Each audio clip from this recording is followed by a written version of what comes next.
Maintenant, on va voir une vidéo très puissante. Vous êtes prêts? On va voir comment Allah il est grand. Le Soleil se trouve à une distance de 150 millions de kilomètres de la Terre. On pourrait même poser 1 million de planètes Terre dans le Soleil. Pourtant, le Soleil est considéré comme de petite taille comparé aux étoiles géantes qui se trouvent dans l'espace. L'étoile Eta Carinae, par exemple, est 5 millions de fois plus grande que notre Soleil. L'étoile Betelgeuse est 300 fois plus grande que Eta Carinae. Si on la mettait à la place de notre Soleil, elle serait aussi loin que Jupiter. Ensuite, nous avons ce monstre, V Canis Majoris, la plus grande étoile découverte à nos jours. Elle est 1000 milliards de fois plus grande que notre Soleil. Et le Soleil, il se trouve à une distance d'environ 150 millions de kilomètres de chez nous.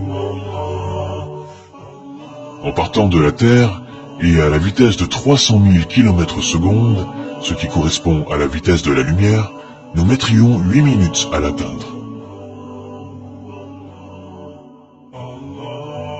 Observons à présent à quel point les orbites des planètes de notre système solaire sont étendues. Voici que l'on s'éloigne du système solaire. À une distance de 1 jour à la vitesse de la lumière, la Terre devient à peine visible.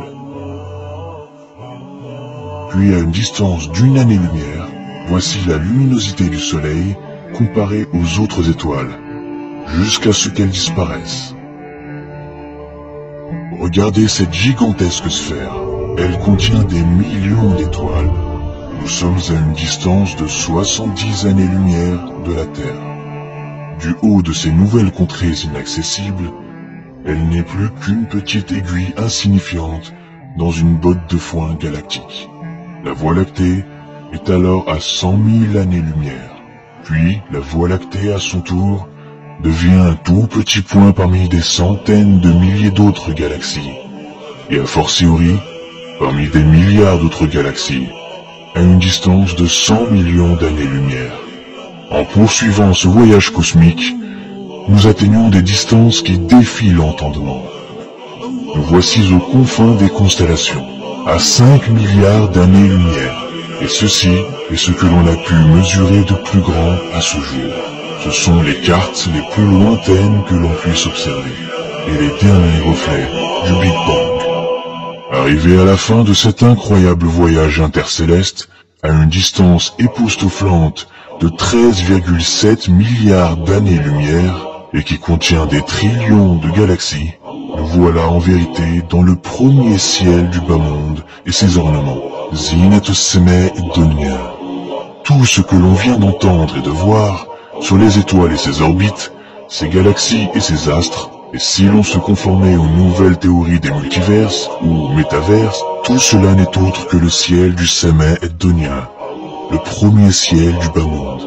Au-dessus se trouve donc un second ciel, et au-dessus un troisième, et ainsi de suite, jusqu'à atteindre 7 cieux superposés.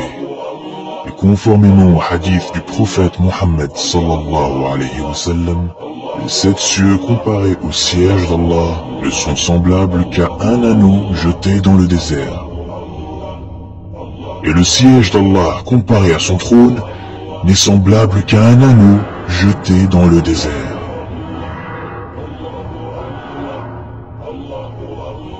Si tout ce vaste univers qui dépasse l'entendement n'est autre que la pièce de monnaie et le désert, le trône d'Allah, alors imaginons la grandeur d'Allah.